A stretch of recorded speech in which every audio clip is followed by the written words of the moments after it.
that they are young, they are strong, they are educated, they are handsome, and they are good looking.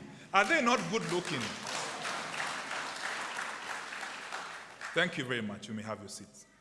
That these young men were good looking, they were handsome, and they were educated.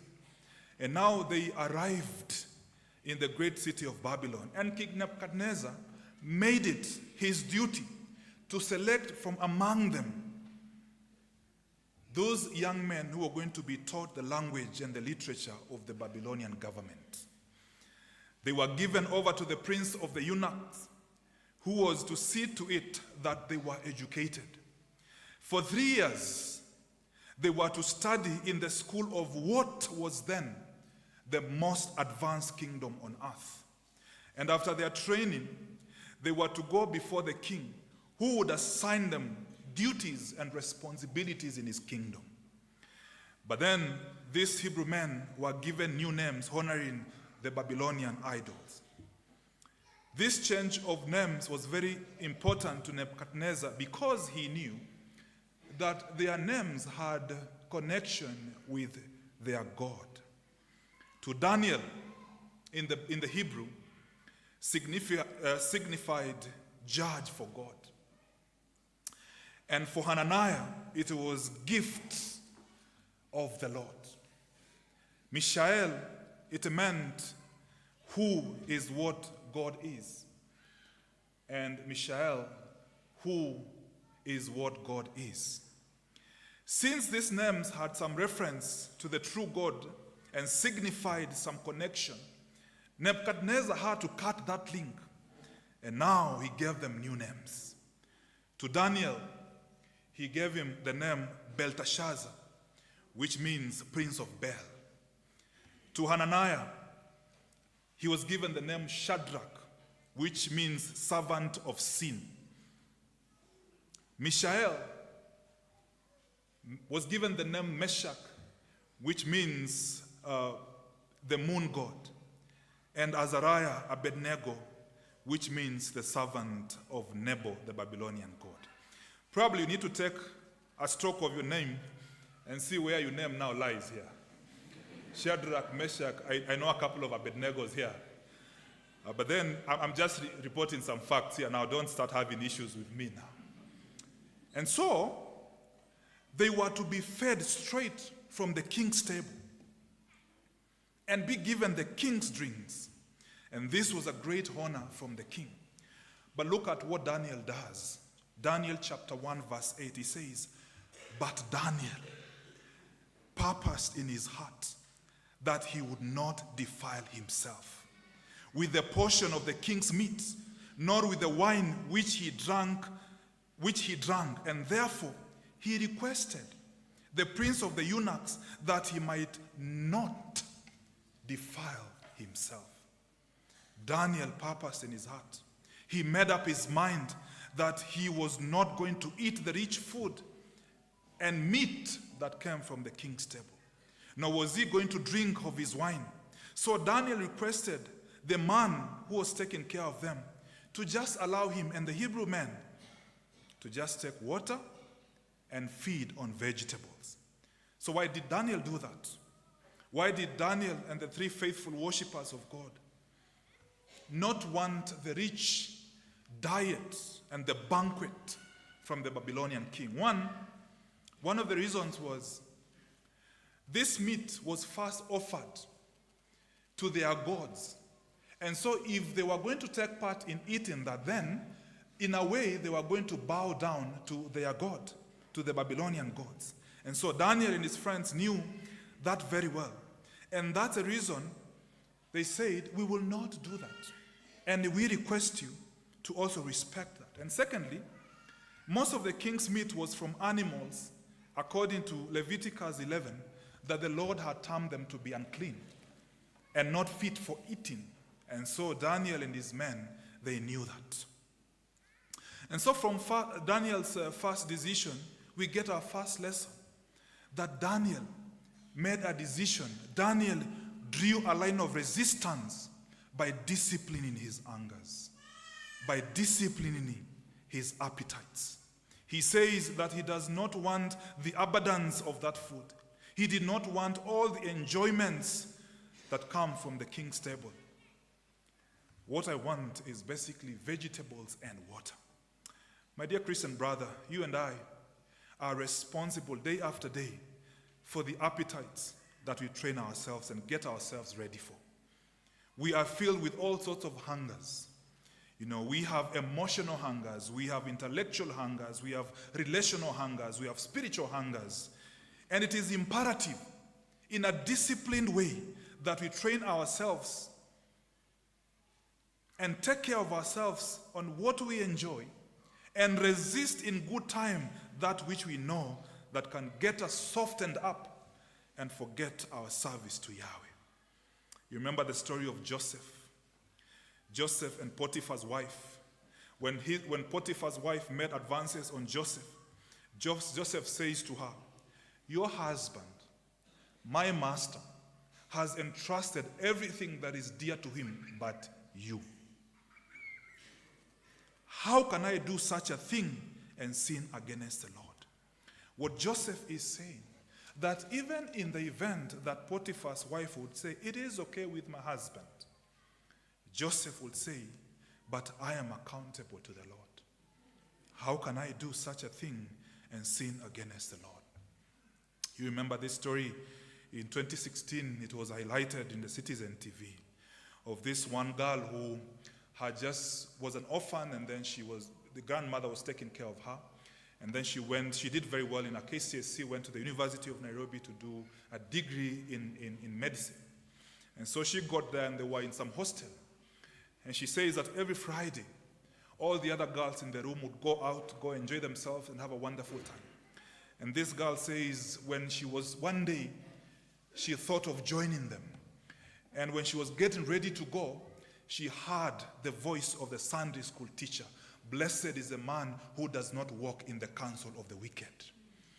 And when she heard that, then she retrieved and said, no, I'm not going to go. And she kept resisting that for a semester. But then the second semester, as she gives the story, she says that one Friday evening, she got all softened up. And she got herself a skirt which was shorter than usual and got ready for the nightlife. And she says they went clubbing someplace in Lavington, and they had a wonderful time. And for the first time, she smoked. And for the first time, she drank. And for the first time in her life, she had an affair with someone that she didn't even know. And as they were coming back to the hostel, she was knocked by a speeding vehicle, and another vehicle ran over her. And so one of her legs were badly done, and so that led to her leg being amputated.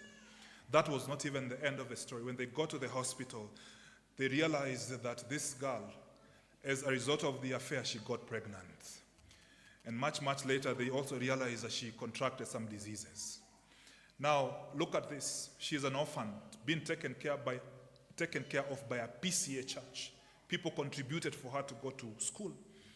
And what happens? Gets pregnant, gets sick, and now she doesn't have a leg. Now, much, much later, now she gives this story. And she gives permission for us to even use this story. And then she says that she wishes that she had listened to the voice of correction, to the voice of the Spirit of God. Friends, how many times have we silenced the voice of the Spirit? And as a result, we have found ourselves in quarters which are so embarrassing and way more destructive. But Daniel resolved not to defile himself with the comfort that came from the table of the king. He and the other men made a decision of not allowing the delicacies that come from the king to soften them up to the extent that they will forget their God and their service to God. Remember, these 4 men are feeding on basically water and vegetables, and we are told that after 10 days, the prince of the eunuchs found them much healthier and good-looking than the other men. After 10 days of meager diet, the Bible says they were found to be healthier than the other men who fed straight from the king's table. Verse 9 also is very key. It says, now God had caused the official to show favor and compassion to Daniel and the brothers. Friends, may this be applicable to you in your life, that the Lord will place people in the right position to show you favor when you need it. And not only favor, but also compassion. That as you move about with your business, the Lord will place the right people in the right position to show you favor.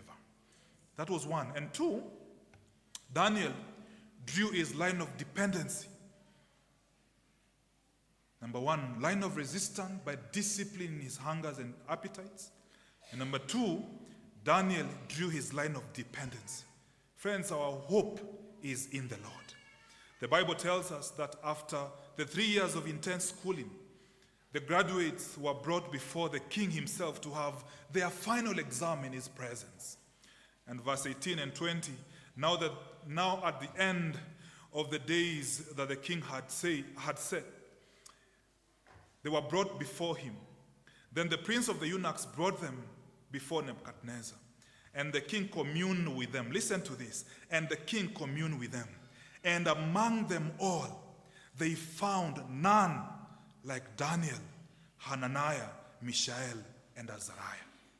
Therefore stood they before the king, and in all matters of wisdom and understanding that the king inquired of them, listen now, he found them 10 times better than all the magicians and astrologers that there were in his kingdom.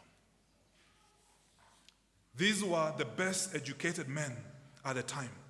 And Daniel and his 3 friends were 10 times smarter than them.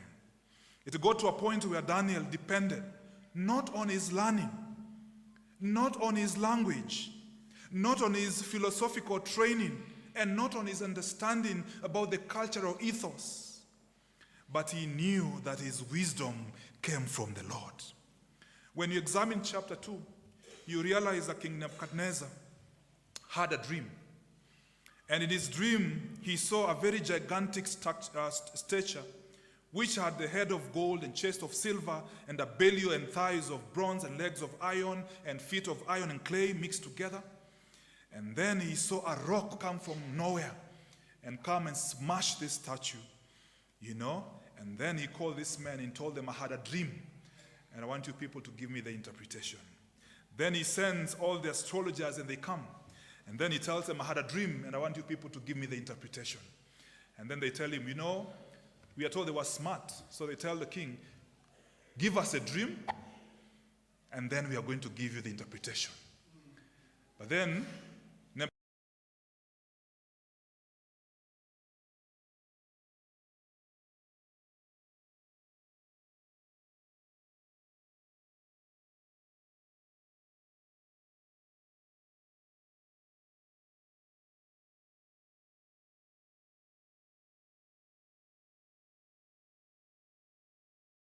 thread, who was showing favor, realized in prison there is one Hebrew man, and he went for Daniel. Then Daniel comes and tells the king, give me some time, I go and pray, and the Lord is going to reveal the dream to me together with the interpretation. And then he tells him, what I am about to tell you has nothing to do with the learning that we got from your kingdom. It has everything to do with the wisdom that comes from above.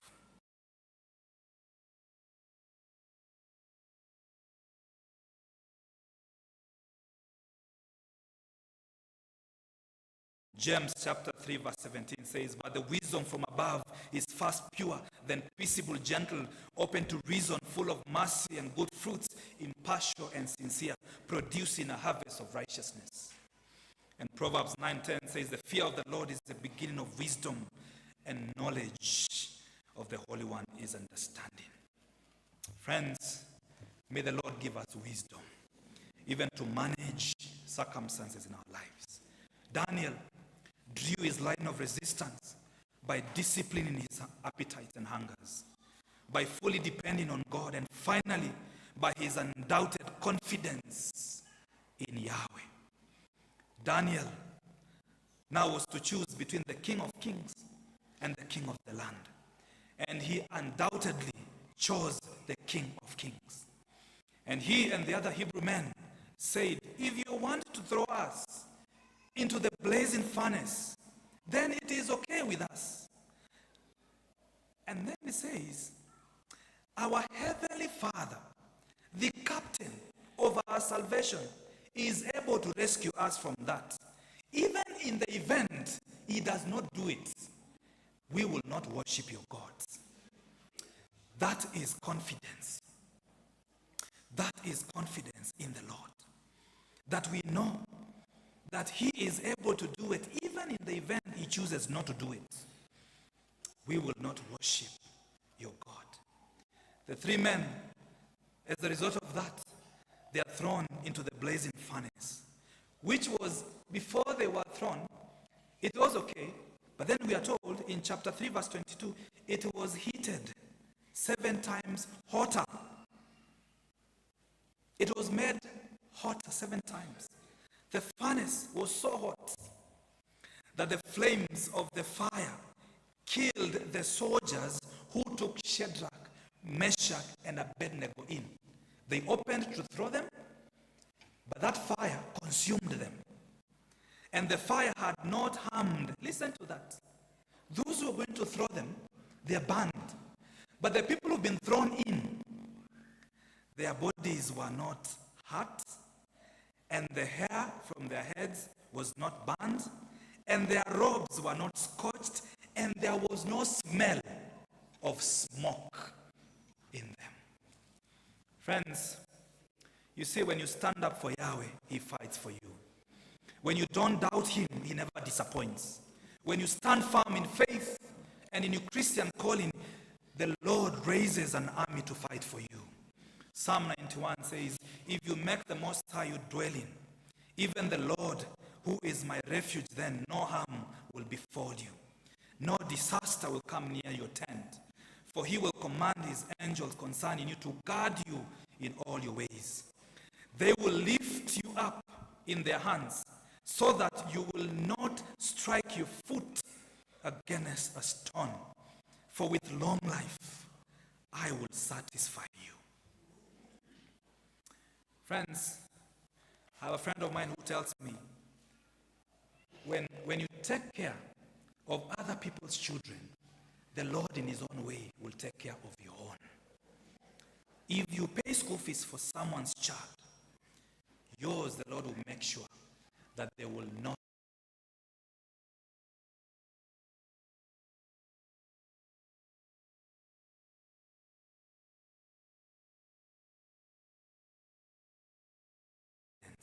and firm decision.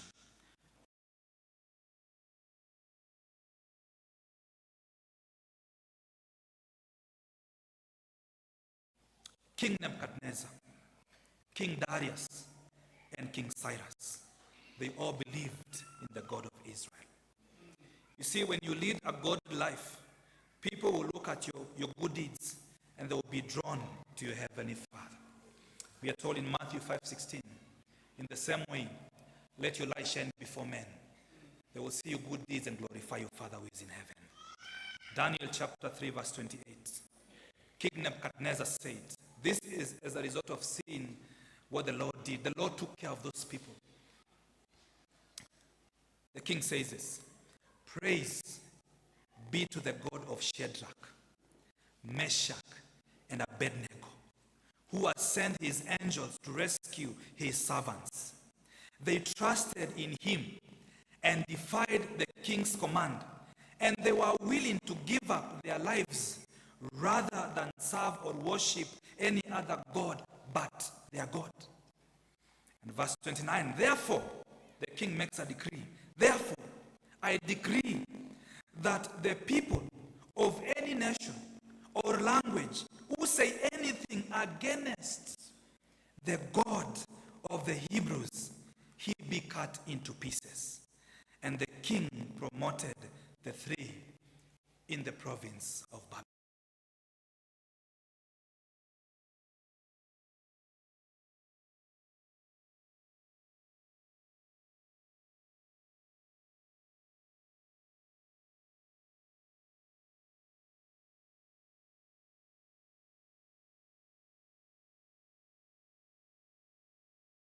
One, by disciplining the hungers.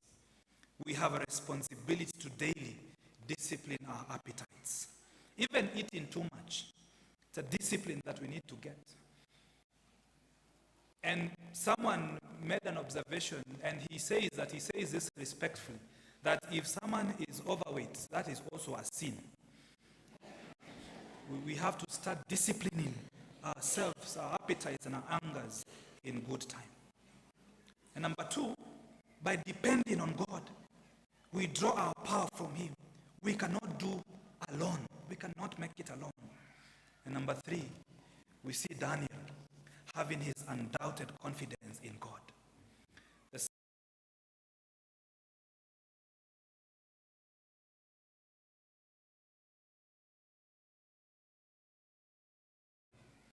And says, through the darkest night, you will hold my hand.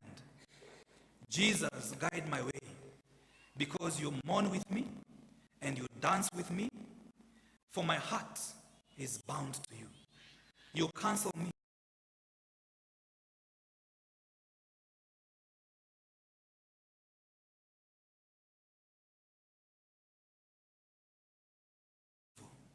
By the waters, be still my soul, for my heart will always trust in you. That is what happened with his brothers. They trusted in the Lord, and the Lord never let them down. Friends, as I finish, this is my prayer for you. May the Lord bless you, and may the Lord keep you. May the Lord bless you as you go out and as you come in. And may the Lord be gracious to you. And may the Lord, God of all hope, fill you with all joy and peace, even as you trust in Him, so that you may overflow with hope by the power of the Holy One. And may the Lord increase you in patience and in faith. And may He help you. And may He line up people for you, people who are going to favor you when you need favor.